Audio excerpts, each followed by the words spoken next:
Sierra from Georgia State Volleyball, middle blocker, and you're heading into your senior year. How does it feel going to be a senior? It feels insane. People always tell me, well, when I was a freshman, people will always tell me these 4 years are going to go by so fast. Like, you're going to blink, you're going to be a senior. And I didn't believe them. Now I do. And your story is a little different. You've dealt with so many injuries. How has that been now with transitioning into your senior year, but going through those injuries? I feel like it's made me a much better player than I actually thought I would expect. It's taught me that more than anything, mentality is so important. Like, you can have all the skill set in the world, you can have all the potential to be like such a great athlete, but if mentally you aren't there or you're not mentally strong, it depletes your potential so much. So you stayed local. You're from Jonesboro, which is just right up the road from Georgia State. Has that been nice having your family come to your matches? I feel like I don't know how blessed I am, like, to be so close for my family to be able to come to as many matches as they do. Because when I played club, we would go like out of town a lot, like out of state a lot, and my family couldn't make it. So it's actually like a blessing for me for them to see me play in college. And I see that you're on the dean's list and the athletic director honor roll. How is it juggling academics at a Division I volleyball level?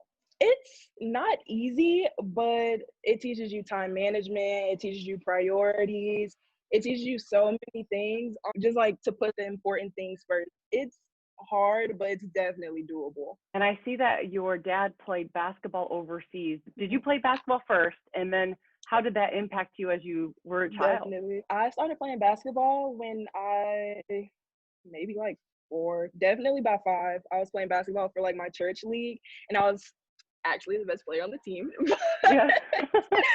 But I actually stopped for a long time, and I started playing again in middle school, and that's when I realized, like, basketball is not it for me. It's not my sport.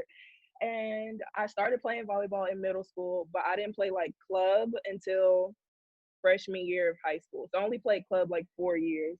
A lot of girls think they have to start young and play young, but if you're committed and you're like a great athlete, you can really adjust. So did you feel like you were late in that process? Oh, definitely. I didn't realize how important, actually, I just joined club just so I can get like better at volleyball, like for high school. Like, I didn't know about college, like collegiate volleyball, and like any of that until my freshman year of high school.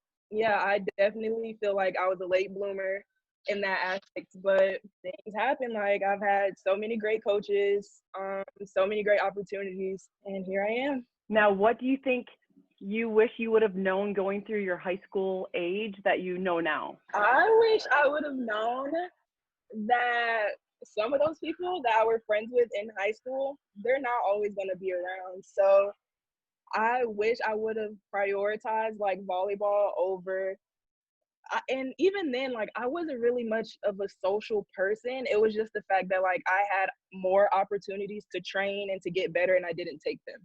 So the biggest thing I would tell myself, my high school self, is definitely, if I really want to be a great volleyball player, to prioritize volleyball like as soon as possible. Like, right when I realized I wanted to be a collegiate volleyball player, that should have been my number one priority, obviously after school. That's fantastic advice. And what would you tell yourself as your freshman and college self? Really the same thing, that, but also college for me was mostly like a mental growth thing. So I would tell my freshman self, just really just stay strong. Like, my confidence is everything. Your mentality is everything. What you say to yourself in your head, it's so important. Like, constantly having negative thoughts will lead to a negative attitude, and vice versa. Positive thoughts, it sounds corny, but it's so true. Like, positive thinking constantly will result in positive, like, just positivity in your life. And even if something bad does happen, you will always see a bright side, or you'll always find a solution. It's never just like wallow in like self-pity, self-doubt. It's so easy to just like find the silver lining in things.